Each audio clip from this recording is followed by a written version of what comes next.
교회입니다. 73주년 생일 축하합니다. 오늘 말씀은 하나님이 기뻐하시는 교회라는 제목으로 말씀을 전합니다. 세상에는 수많은 교회들이 있습니다. 그런데 하나님이 기뻐하는 교회가 있고 또 하나님이 기뻐하지 않는 교회가 있습니다. 우리가 겉으로 보기에는 어떤 교회가 건강한 교회이고 좋은 교회인지 알 수가 없어요. 오늘날 많은 사람들은 교회가 크고 모이는 사람이 많으면 건강한 교회, 성공한 교회라고 말하지만 꼭 그런 것은 아닙니다. 예전에 미국 LA에서 유명한 교회가 있었습니다.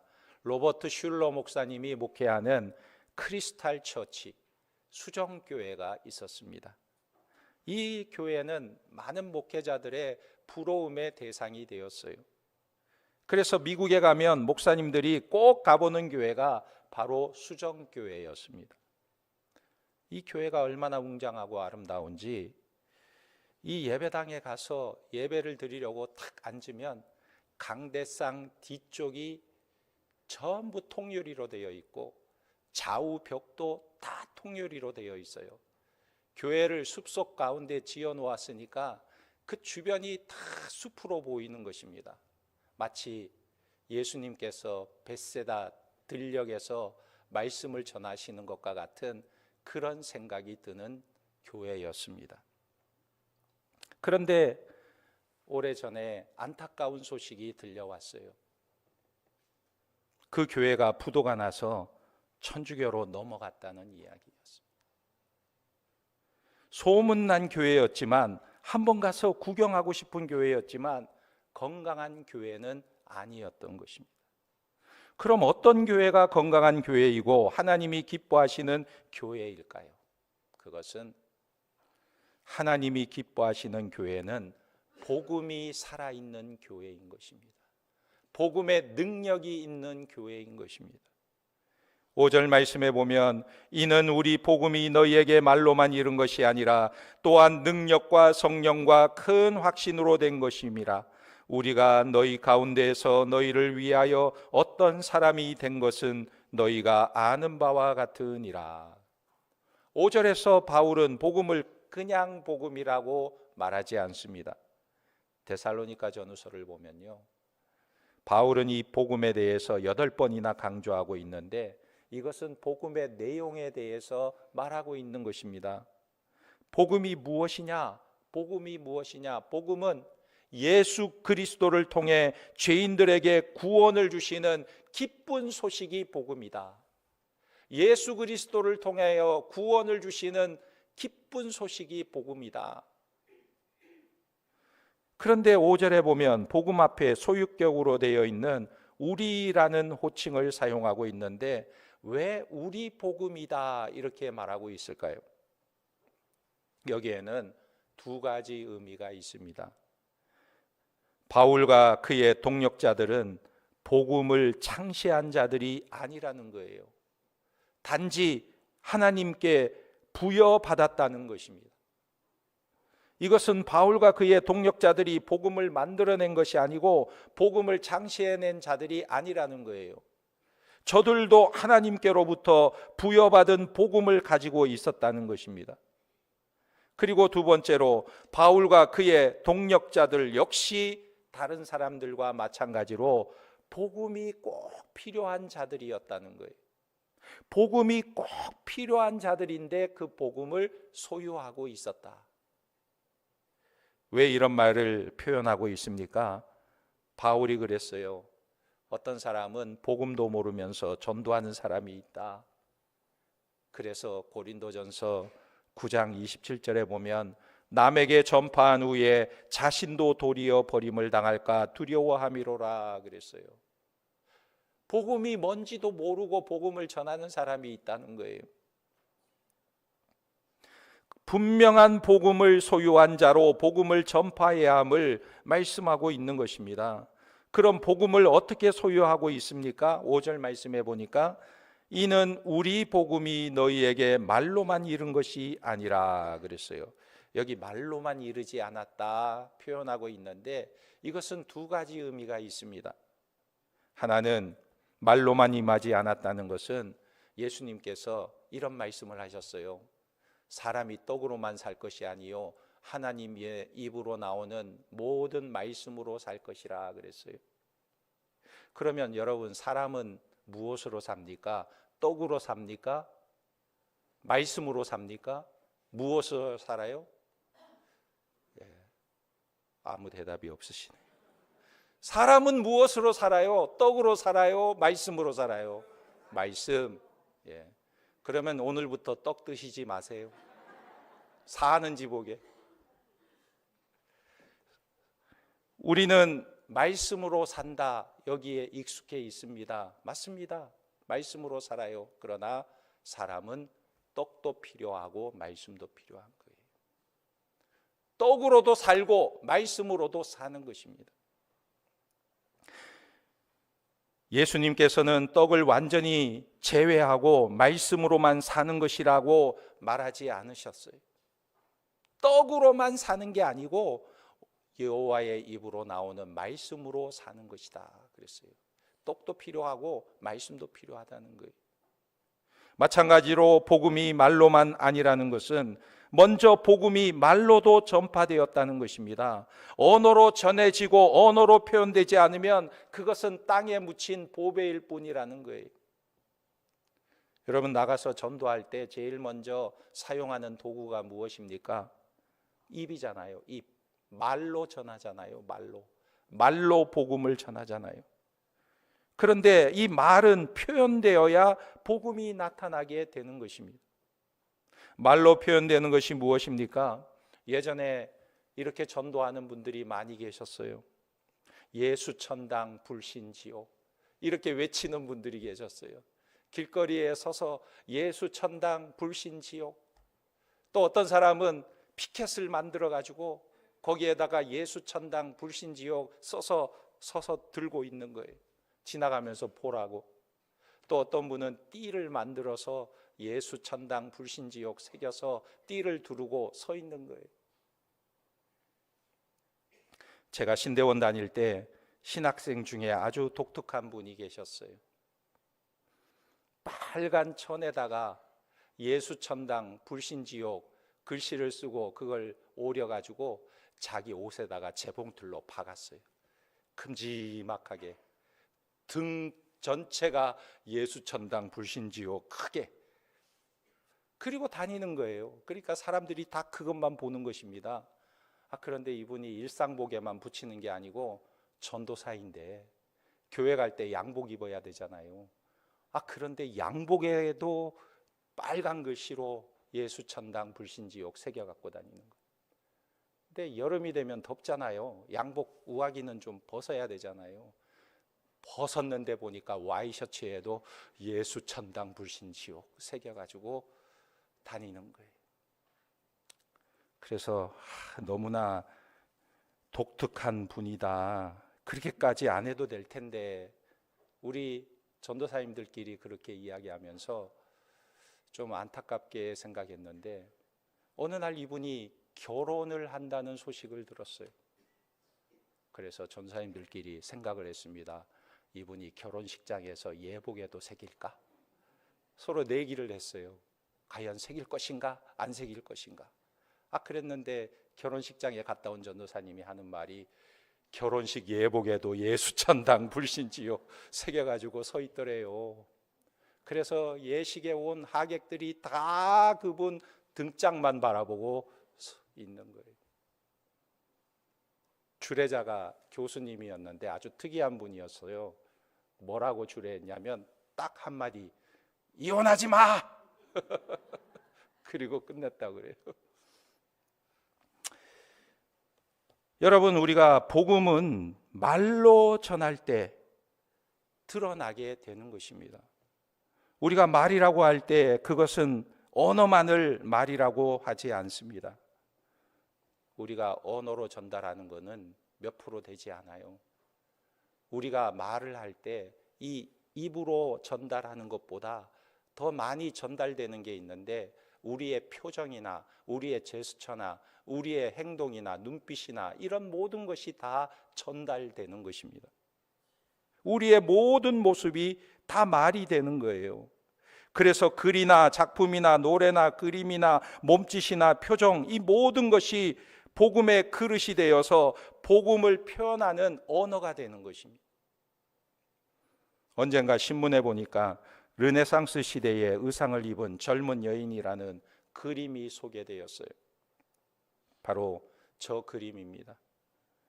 그런데 저 그림의 가치가 르네상스 시대에 그린 그림이어서 얼마나 가치가 있는지 그 가격이 그때 당시에 2,208만 원이었어요. 2천만 원이 넘는 그림이었습니다. 그런데 어느 날 저 하폭을 조사하다 보니까 저 하폭에 작은 지문 하나가 발견되었는데 이 지문을 자세히 조사해 보니까 그 지문이 바로 레오나르도 다빈치의 지문이다. 이게 발견된 것입니다. 그래서 이 2천만 원짜리 그림이 가격이 확 뛰게 되었는데 얼마의 가격이 되었느냐? 1839억이 되었어요. 2천억에 가까운 그림이 된 거예요. 지문 하나 발견되고 나서. 똑같은 그림이었는데 누구 손에 그려졌느냐에 따라서 이렇게 차이가 나는 것을 보게 됩니다. 그러므로 우리의 말과 언어, 행동 모든 것이 복음에 의해서 들려질 때 놀라운 가치를 이루는 것입니다. 우리의 말 한마디가, 우리의 행동 하나가 한 영혼을 살리기도 하고 죽이기도 하는 거예요. 온 천하보다 귀한 영혼을 주님께 인도할 수 있고 주님께로부터 멀어지게도 할 수 있다는 거예요.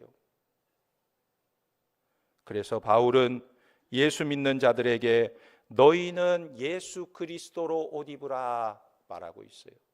너희는 예수 그리스도로 옷 입으라. 레오나르도 다빈치의 지문 하나가 중요한 게 아니라 너희 그리스도인들은 예수 그리스도로 옷 입으라 말하고 있는 거예요. 다시 말해서 우리의 복음이 말로만 전파되는 것이 아니라 우리의 삶을 통해 사람들에게 복음이 전파되어야 한다는 것을 말하고 있는 것입니다. 그래서 4절에 보면요, 하나님의 사랑하심을 받은 형제들아 너희를 택하심을 아노라 그랬어요. 이 바울은요 데살로니가 교인들을 보면서 하나님이 너희를 택하심을 내가 안다 이렇게 분명하게 말하고 있는 거예요. 이것은 그냥 말하는 게 아니고 제가 우리 권사님들에게 권사님은 하나님이 택하신 분임을 분명히 압니다.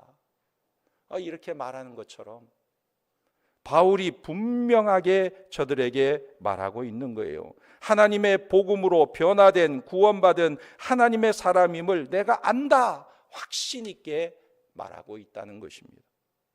바울이 이런 주장을 하는 데는 근거가 분명히 있습니다. 무슨 근거가 있냐면 5절에 보니까 이는 이라고 하면서 어떤 일이 일어났기에 그것을 확신했다고 말하고 있을까요? 데살로니가 교인들은 하나님의 음성을 들었습니까? 기적을 경험했습니까? 하늘 위에 올라갔다가 내려왔을까요? 그것이 아니고 바울이 데살로니가 교회 교인들을 볼 때 복음의 영향으로 데살로니가 교회 성도들이 변화된 모습을 보여주고 있다는 거예요. 저들을 보니까 복음 때문에 변화된 삶을 살고 있다라는 것입니다. 15절에 보면 이는 우리 복음이 너희에게 말로만 이른 것이 아니라 또한 능력과 성령과 큰 확신으로 된 것임이라. 우리가 너희 가운데서 너희를 위하여 어떤 사람이 된 것은 너희가 아는 바와 같으니라. 우리에게 복음이 말로만 임한 것이 아니라 능력과 성령과 큰 확신으로 임했다. 그런데 능력과 성령과 큰 확신, 이게 세 가지가 아니에요. 세 가지를 말하는 게 아니고 능력과 성령의 확신, 성령의 큰 확신 두 가지를 말하고 있는 거예요. 말하자면 성령의 능력은 외적 현상을 말하고 있고 성령의 큰 확신은 내적 확신을 말하고 있는 거예요. 어떤 변화가 일어났느냐? 외적으로 변화가 일어나고 내적으로 변화가 일어나더라는 거예요. 능력이라는 말은 외적인 현상입니다. 성령의 능력, 외적 현상이 무엇입니까?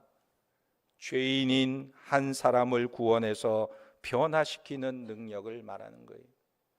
이것을 듀나미스가 다이나마이트라는 말입니다. 폭발하는 것 같은 힘으로 사람을 변화시키더라 하는 거예요. 그러면 내적인 변화가 무엇입니까? 그 사람 속에 예전에 없던 분명한 확신이 생기더라는 거예요. 말하자면 구원의 확신이에요. 구원의 확신. 그러므로 복음은 말로만 전파되는 것이 아닙니다. 구원받은 사람에게 나타나는 특징이 있는데 외적인 변화가 일어나고 내적인 확신이 그 속에 생기더라는 거예요. 감리교 창시자인 존 웨슬리가 영국 산악지방을 여행하고 있는데 주로 말을 타고 다녔는데 가다가 그만 강도를 만나게 되었어요. 옛날에는 강도들이 많았잖아요. 우리나라도 산이 많으니까 산을 넘으려면 사람들이 무서워서 혼자 넘지 못해요.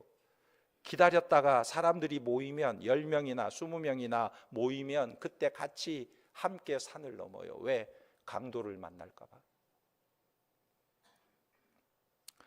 그래서 산악지역을 여행하던 중에 웨슬레가 강도를 만났는데 이 강도가 웨슬레에게 총을 겨누면서 돈 있으면 다 내놔 그러는 거예요.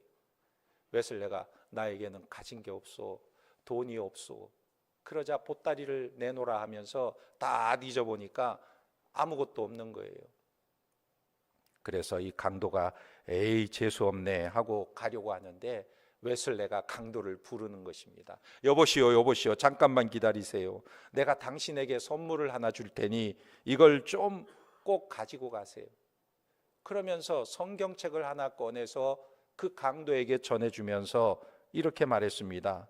이 책은 오직 예수 그리스도의 피가 당신의 죄를 청결해 준다는 내용이 있습니다. 이 내용을 믿으시기 바랍니다. 그리고 책을 건네주었어요. 강도가 그 책을 받고 말없이 돌아갔습니다. 그로부터 세월이 흘러 10년이 지났어요. 웨슬리가 어느 한 교회에서 집회를 인도하는데 한 중년 신사가 웨슬리 앞으로 뚜벅뚜벅 걸어오더니 인사하는 거예요. 웨슬리는 이 사람이 누구인지 알지 못했어요. 그런데 그가 이렇게 말하는 것입니다. 제가 누구인지 모르시겠죠? 저는 10년 전 목사님이 주신 성경책을 선물로 받았던 강도입니다. 그런데 목사님이 주신 성경책 때문에 예수님을 알게 되었고 예수님을 영접하고 새 사람이 되었습니다. 강도 생활을 청산해버린 거예요. 여러분, 이 사람에게 어떤 변화가 일어났나요? 외적 변화가 일어났죠. 그리고 내적인 확신이 생겼죠. 웨슬리는 그 말을 듣는 순간에 하나님의 말씀이 가진 놀라운 능력을 다시 한번 고백할 수밖에 없었던 것입니다. 자기는 성경책만 주었는데 그 강도가 성경을 읽고 변화가 되어서 예수 믿는 사람이 되고 구원받은 사람이 되었다는 것이 놀라운 거예요. 여러분, 하나님의 말씀의 복음은 사람을 변화시키는 능력이 있는 줄 믿으시기 바랍니다. 두 번째로 하나님이 기뻐하시는 교회는 복음이 배가 되는 교회예요. 배가 된다는 것은요, 단지 수적으로 늘어나는 것을 말하는 것이 아닙니다. 여기 배가 된다는 것은 본받는 자가 일어난다는 거예요. 본받는 자. 다시 말하면 자꾸 복사본이 생긴다는 거예요. 훌륭한 장로님이 계시면 또 훌륭한 장로님이 또 생기고, 훌륭한 권사님이 계시면 그분을 본받아서 또 훌륭한 권사님이 생기고, 훌륭한 집사님이 계시면 그분을 본받아서 또 훌륭한 집사님이 생기고 자꾸 복사본이 생긴다는 거예요. 그래서 6절에 보면 또 너희는 많은 환난 가운데서 성령의 기쁨으로 말씀을 받아 우리와 주를 본받는 자가 되었으니 그랬어요. 우리와 주를 본받는 자가 되었으니, 그러니까 예수 그리스도를 믿는 자들이 예수 그리스도를 본받고 또 다른 사람들에게 영향력을 끼치게 되는데, 그 예수 그리스도를 본받은 본이 저들에게 나타나게 되었다는 거예요. 그러니까 본받는 자들이 자꾸 생겨나게 되었다는 거예요. 여러분, 사람은요, 누구를 본받느냐가 참 중요한 것입니다. 어느 집사님이 소그룹 모임 중에 자기 마음을 오픈하면서 간증을 했어요. 근데 자기 마음속에 아픔을 이야기하는 거예요. 자기가 어릴 때 자라면서 아버지에게 너무나 심하게 맞고 자랐다고 그래요. 그래서 그는 마음속에 이런 결심을 했다고 그래요. 나는 커서 결혼하고 자식을 낳으면 절대 자식을 때리지 않겠다. 그렇게 결심하고 다짐했대요. 그런데 이분이 결혼을 하고 자녀 둘을 낳았어요. 딸, 아들. 그런데 어느 날 자기도 모르게 그 두 아이를 때리고 있더래요. 자기도 모르게 때리고 있더래요. 그래서 이 두 자식이 다 집을 나가버렸대요. 그런데 자기가 어떻게 그 자식들에게 사과할 수 있을지 모르겠다고 털어놓는 거예요.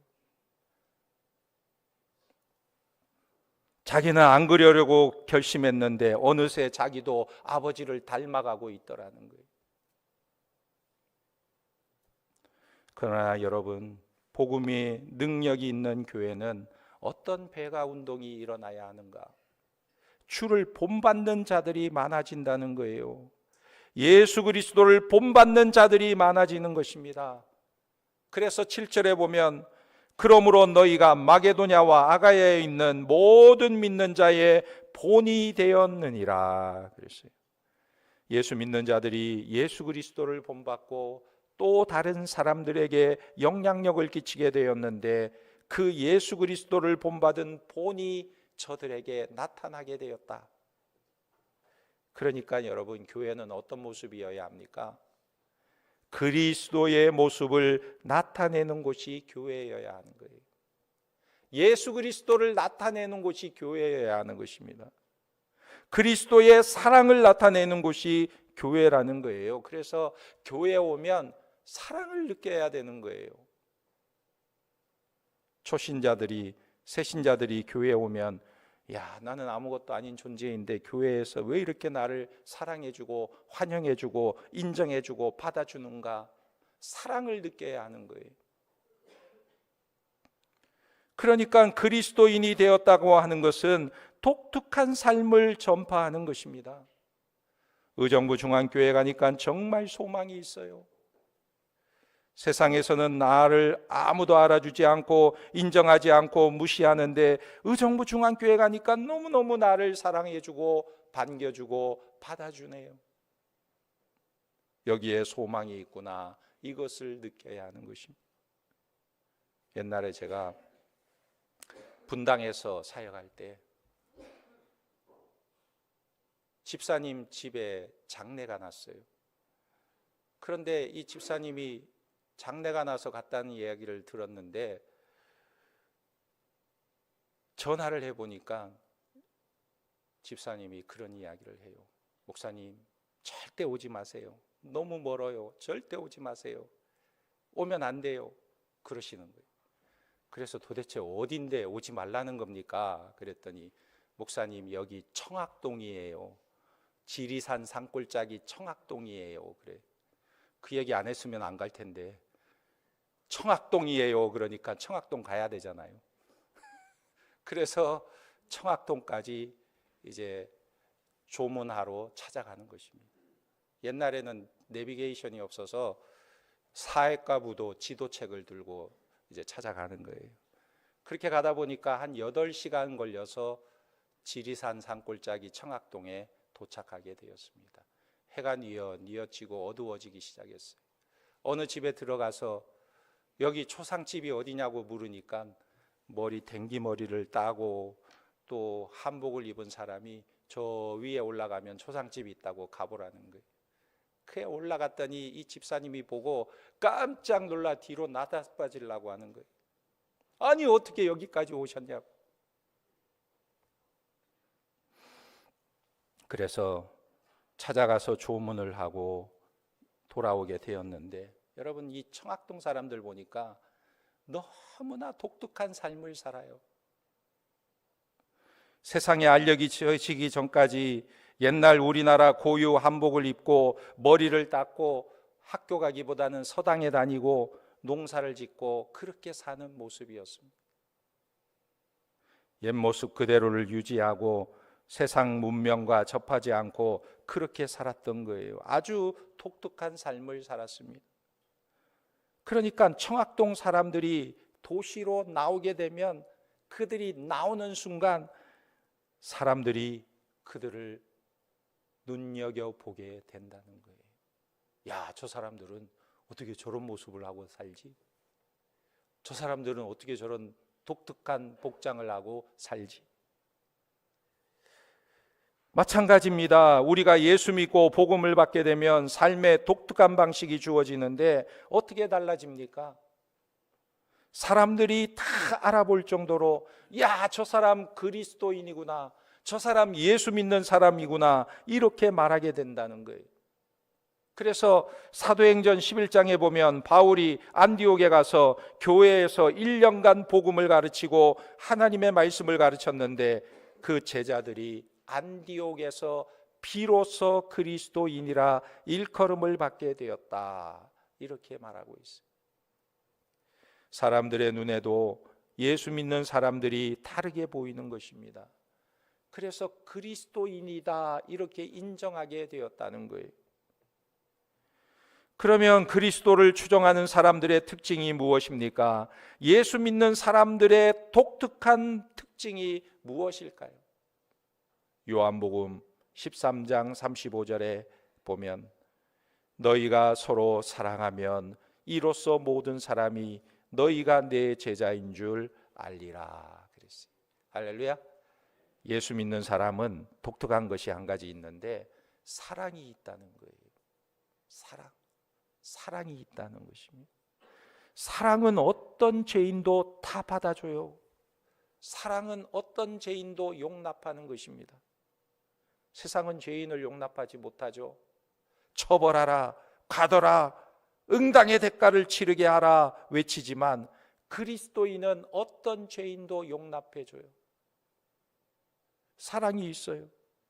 하나님이 우리를 사랑하신 것 같이 우리도 사랑하게 되는 것입니다. 이것을 전파하는 것이 바로 데살로니가 교회였던 것입니다.